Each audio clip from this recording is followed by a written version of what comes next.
Assalamualaikum warahmatullahi wabarakatuh. Perkenalkan, nama saya Muhammad Asmil Ansori dengan NIM akhir 19 dari Prodi Pendidikan Teknologi Informasi. Di sini saya akan mempresentasikan materi tentang komponen pembelajaran TK. Fokus kita adalah memahami bagaimana komponen pembelajaran ini dapat mendukung pembelajaran teknologi informasi dan komunikasi secara efektif. Mari kita mulai dari definisi dan struktur utama pembelajaran TK.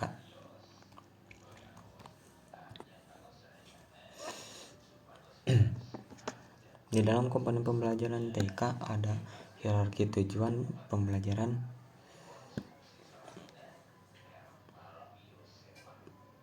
dan juga di dalam komponen pembelajaran TK ada hierarki tujuan dan mekanisme pembelajaran.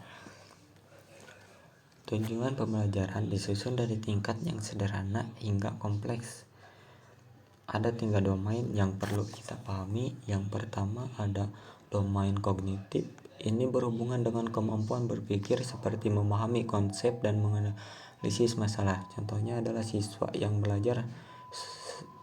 belajar struktur data dan bagaimana mengaplikasikannya dalam pemrograman. Yang kedua ada domain afektif, berkaitan dengan sikap seperti membangun rasa tanggung jawab terhadap penggunaan teknologi. Misalnya siswa diajarkan untuk menghargai etika dan menggunakan data. Yang ketiga ada domain psikomotorik, fokus pada keterampilan fisik seperti mengoperasikan aplikasi atau memperbaiki perangkat keras komputer. Ketiga domain ini saling mendukung untuk menghasilkan pembelajaran yang menyeluruh dan efisien. Selanjutnya ada mekanisme pembelajaran. Dalam pembelajaran ada 3 elemen penting. Yang pertama ada peserta didik, yang kedua ada materi, yang ketiga ada media.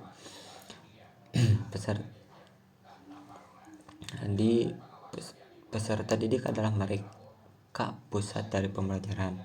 Nah, untuk di materi ialah isi pembelajaran atau isi materi yang relevan dan dirancang sesuai kebutuhan masing-masing siswa atau kebutuhan seluruh siswa.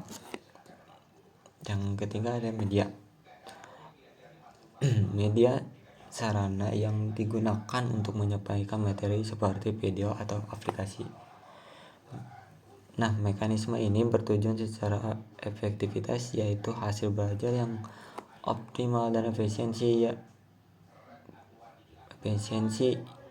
yaitu penggunaan waktu dan sumber daya secara tepat. Misalnya menggunakan simulasi digital untuk membantu siswa memahami cara kerja jaringan komputer. Selanjutnya ada strategi pembelajaran. Strategi pembelajaran adalah cara untuk menyampaikan materi. Ada 3 strategi utama. Yang pertama ada ekspositorial,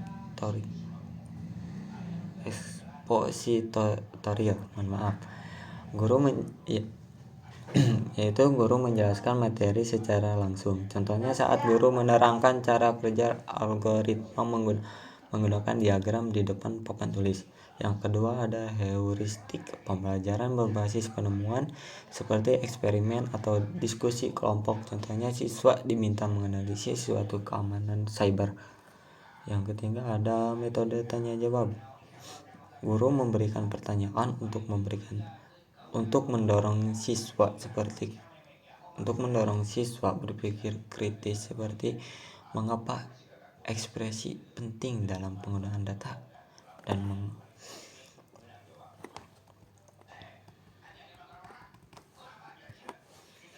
selanjutnya ada media pembelajaran.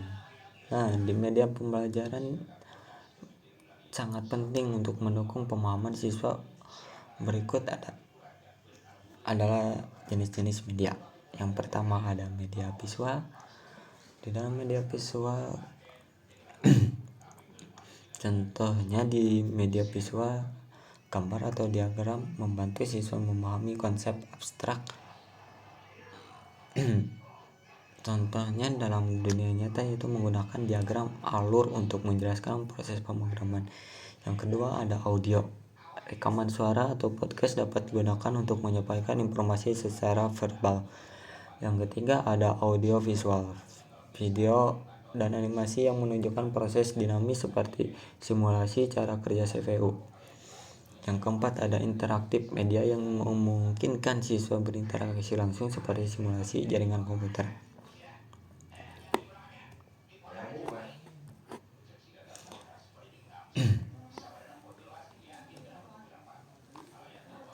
Kesimpulannya, komponen pembelajaran meliputi tujuan, mekanisme serta pendidik, materi, dan suasana.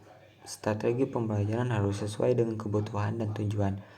Media pembelajaran yang bervariasi meningkatkan efektivitas belajar.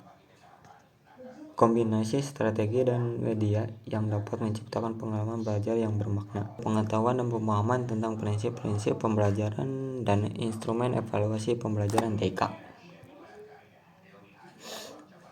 Prinsip-prinsip pembelajaran. Prinsip utama pembelajaran meliputi motivasi dan keaktivitas. Motivasi siswa perlu termotivasi baik secara intrinsik atau rasa ingin tahu maupun ekstrinsik atau penghargaan seperti nilai. Yang kedua ada keaktifan. Siswa harus aktif dalam pembelajaran, misalnya melalui diskusi kelompok atau eksperimen langsung. Sebagai contohnya, guru bisa memberikan proyek kecil seperti membantu aplikasi sederhana untuk meningkatkan motivasi dan keaktifan siswa.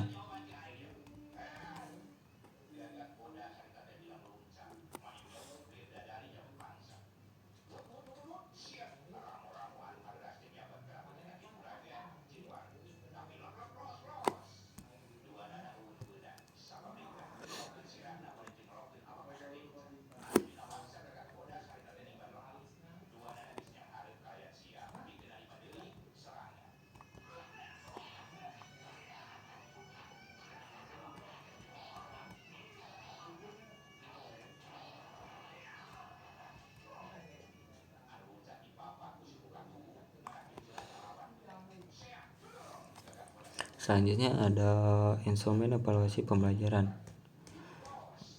Pertama ada intuitive judgment, penilaian berdasarkan intuisi pendidik. Subjektif atau penilaian awal. Yang kedua ada eyeballing, observasi langsung perilaku, penilaian aspek nonverbal dan keaktifan siswa. Yang ketiga ada anecdotal record, catatan singkat kejadian penting berfokus pada perilaku spesifik. Selanjutnya ada pendekatan dan model-model pembelajaran.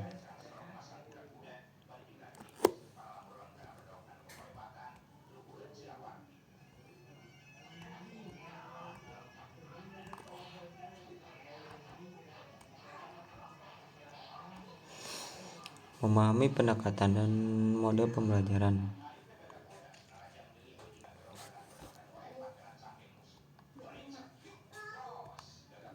Model pembelajaran adalah kerangka untuk mencapai tujuan belajar. Dalam model pembelajaran ada beberapa rangka. Yang pertama ada interaksi sosial. Pembelajaran berbasis kolaborasi seperti diskusi kelompok untuk menyelesaikan studi kasus. Yang kedua ada promosession informasi, melibatkan analisis data atau problem solving. Contohnya siswa menggunakan software analitik untuk menganalisis data survei. Yang ketiga ada personal, pembelajaran berbasis variabel untuk mengembangkan potensi untuk siswa seperti membuat aplikasi berbasis web. Yang keempat ada idea model, langkah-langkah sistematis mulai dari analisis kebutuhan hingga evaluasi hasil pembelajaran. Pengertian memahami pendekatan dan model pembelajaran. Pengertiannya pandangan luas tentang cara mengelola atau mengelola pembelajaran.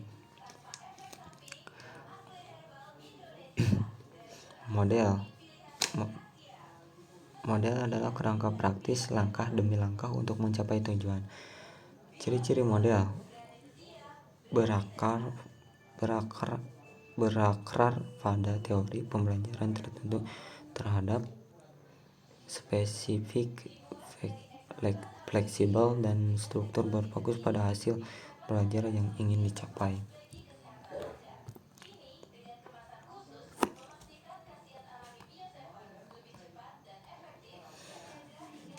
Pola pembelajaran. Yang pertama ada pola tradisional, yang kedua ada bermedia, yang ketiga ada guru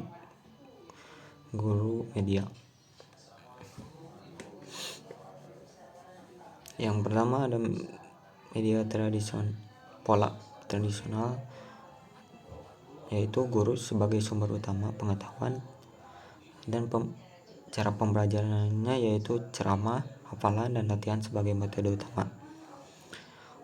Bermedia memanfaatkan media visual untuk memperkuat pembelajaran, dan medianya yaitu buku, gambar, video, dan perangkat digital sebagai contoh medianya. Guru media yaitu menggabungkan interaksi guru murid dengan media, kolaborasi mengajarkan, dan teknologi untuk pengalaman yang kaya. Di guru media ini yaitu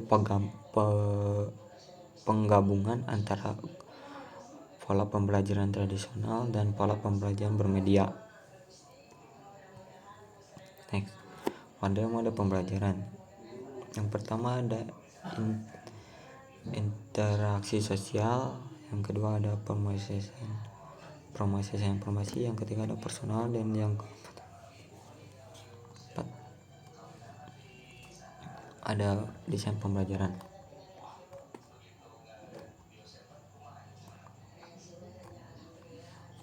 Nah, seperti yang saya bilang tadi, di interaksi sosial, pembelajaran berbasis kolaborasi seperti diskusi kelompok untuk menyelesaikan studi kasus.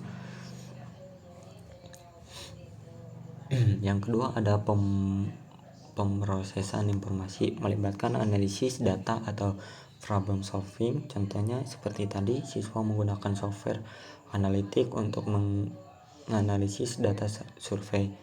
Yang ketiga ada personal, pembelajaran berbasis proyek untuk mengembangkan potensi unik siswa seperti membuat aplikasi berbasis web.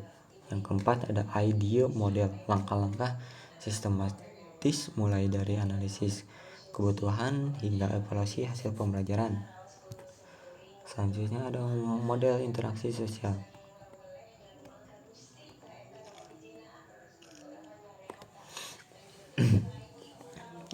Di dalam model interaksi sosial ada beberapa bagian. Yang pertama ada keterlibatan aktif atau membangun kepercayaan diri dan kemampuan komunikasi, meningkatkan empati dan memahami perspektif orang lain. Kedua ada kerjasama, mendorong kreativitas dan pemecahan masalah bersama, menciptakan lingkungan belajar yang positif dan kolaboratif dan realitif. Yang ketiga ada pembelajaran melalui diskusi kelompok, role playing, dan permainan, mensimulasikan situasi nyata untuk mengasah keterampilan interpersonal.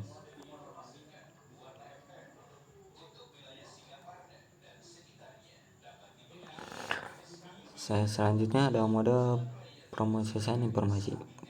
Pertama ada penerimaan informasi melalui berbagai sumber seperti teks, video, atau presentasi, memilih informasi yang relevan dan akurat. Yang kedua ada mengorganisasi, membuat catatan, peta konsep atau skema, membuat hubungan antar ide dan informasi, dan membantu murid untuk memecahkan masalah bersama.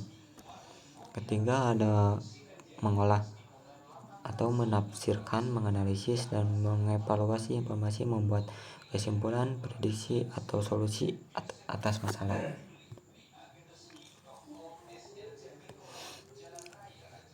Selanjutnya ada mode personal. Di dalam mode personal ada 3 bagian. Yang pertama, otonomi, memilih topik, metode pembelajaran, dan ritme sendiri, mengembangkan rasa tanggung jawab dan motivasi diri. Yang ketiga ada proyek, menerapkan pengetahuan dan keterampilan dalam proyek nyata, mempromosikan berpikir kreatif dan pemecahan masalah. Ketiga ada perkembangan, meningkatkan rasa percaya diri dan kemandirian, membangun identitas dan potensi diri secara individual. Selanjutnya ada model desain pembelajaran. Di dalam model desain pembelajaran ada 4 bagian juga. Yang pertama ada analisis, yang kedua ada desain, yang ketiga ada implementasi, yang keempat ada operasi. Nah, di analisis ya atau memahami kebutuhan, tujuan, dan konteks pembelajaran, mengidentifikasi kreativitas peserta didik.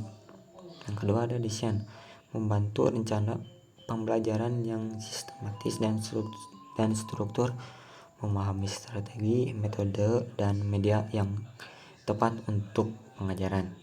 Yang ketiga ada implementasi, melaksanakan pembelajaran sesuai dengan rencana yang telah disusun, memantau dan memodifikasi proses pembelajaran. Yang keempat ada evaluasi, mengevaluasi efektivitas dan hasil pembelajaran, memberikan umpan balik untuk perbaikan di masa depan. Selanjutnya ada pengetahuan dan pemahaman tentang inovasi pembelajaran. Inovasi pembelajaran merupakan kunci dan meningkatkan kualitas pendidik. Ini akan membahas pemahaman dan tahapan inovasi pembelajaran serta faktor-faktor penting untuk implementasi yang sukses.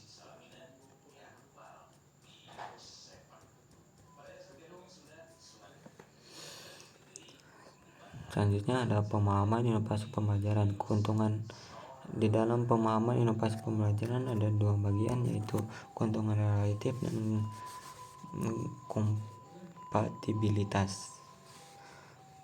Keuntungan relatif adalah atau inovasi harus melibatkan manfaat yang lebih besar dibandingkan metode pembelajaran yang ada sebelumnya. Kompatibilitas atau inovasi harus sesuai dengan nilai-nilai, keyakinan, dan kebutuhan peserta didik serta konteks pendidikan.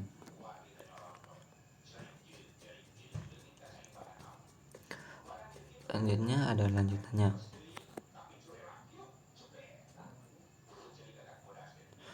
Selanjutnya ada tahapan inovasi pembelajaran.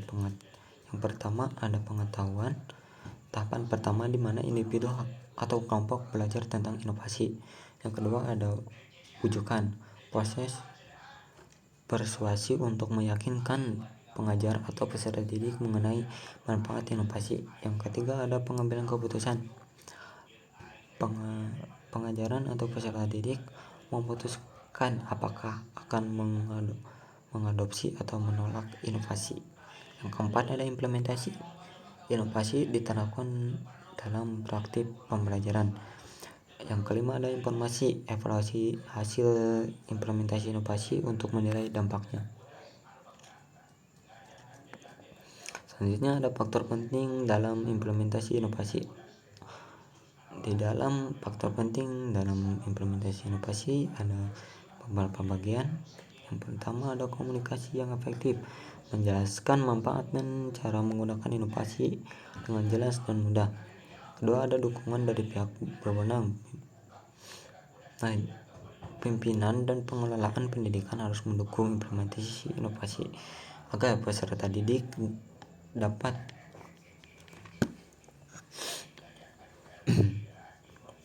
menerima motivasi dari pendidik. Selanjutnya pemberian pelatihan. Memberikan pelatihan kepada pengajar tentang cara mengimplementasikan inovasi atau motivasi. Selanjutnya ada pentingnya evaluasi. Di dalam pentingnya evaluasi ada 3 bagian. Yang pertama ada evaluasi berkelanjutan, penting untuk memantau kemajuan dan efektivitas inovasi. Yang kedua ada revisi dan adaptasi. Inovasi harus diubah sesuai kebutuhan dan perkembangan. Yang ketiga ada peningkatan kualitas. Evaluasi membantu peningkatan kualitas pembelajaran dan efektivitas inovasi. Selanjutnya ada pengetahuan dan pemahaman tentang peran dan guru dan pengembangan dan pelaksanaan kurikulum. Presentasi ini akan membahas peran guru dan pengembangan dan pelaksanaan kurikulum.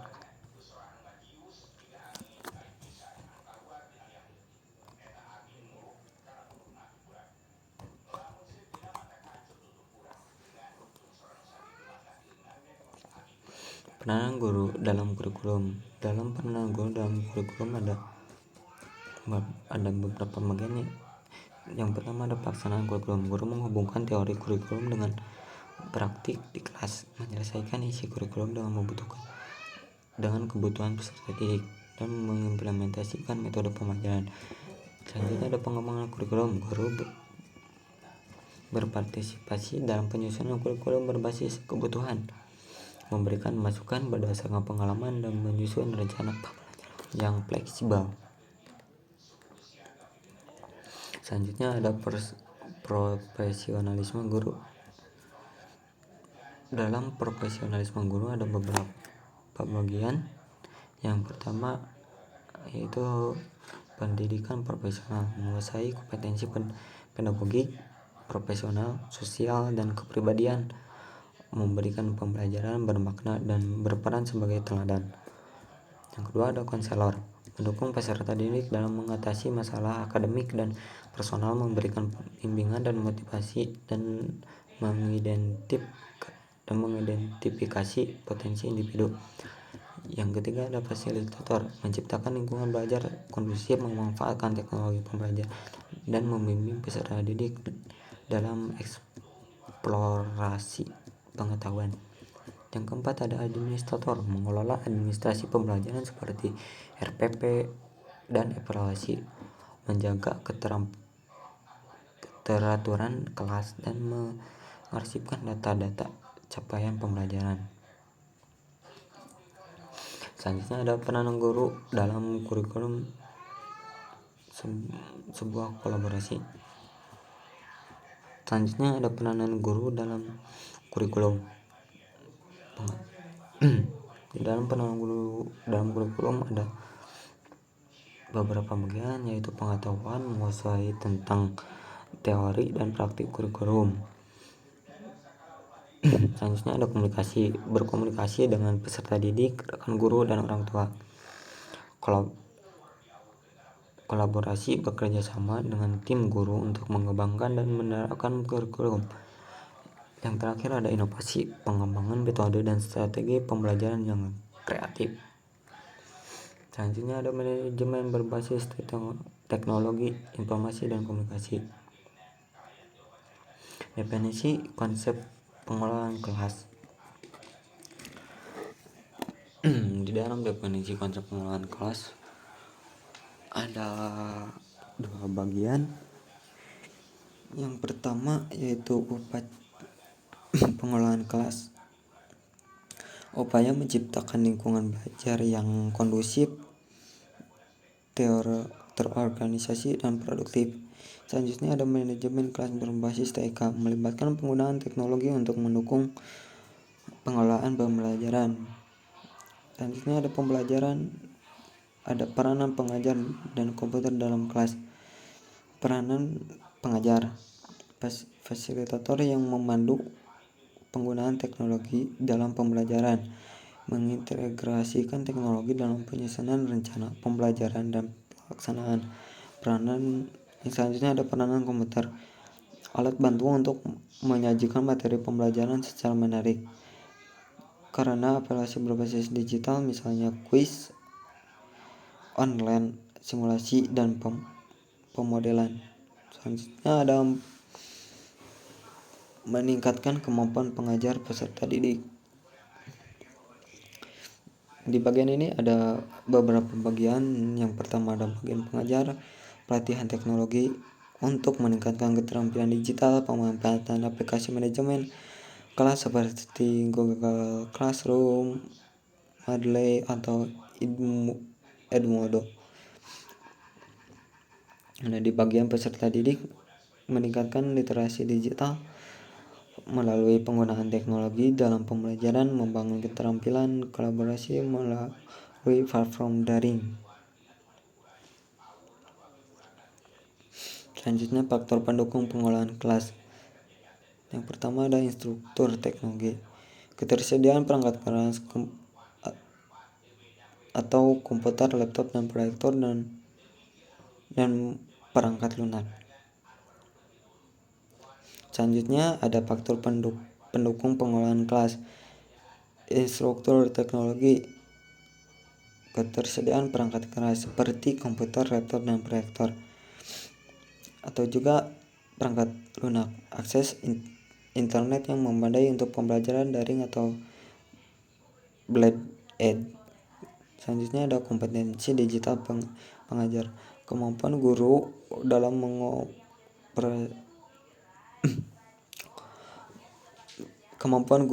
mengoperasikan teknologi dan memanfaatkannya untuk mendukung pembelajaran. Dukungan administrasi sekolah, kebijakan sekolah yang mendukung penggunaan teknologi dalam pembelajaran, menyediakan pelatihan rutin untuk guru terkait teknologi.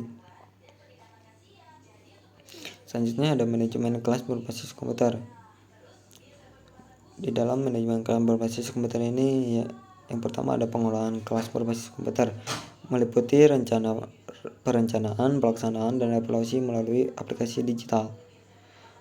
Keunggulannya yaitu hemat waktu, efisien, dan terorganisasi, meningkatkan keterampilan peserta didik melalui materi pembelajaran interaktif. Mungkin dari saya dicukupkan sekian. Mohon maaf bila ada yang tidak jelas atau belum diterangkan, karena di sini saya mempresentasikan ini untuk menyelesaikan tugas kurikulum pembelajaran TK. Mungkin dari saya dicukupkan sekian. Mohon maaf bila banyak kekurangan, karena saya juga masih belajar. Assalamualaikum warahmatullahi wabarakatuh.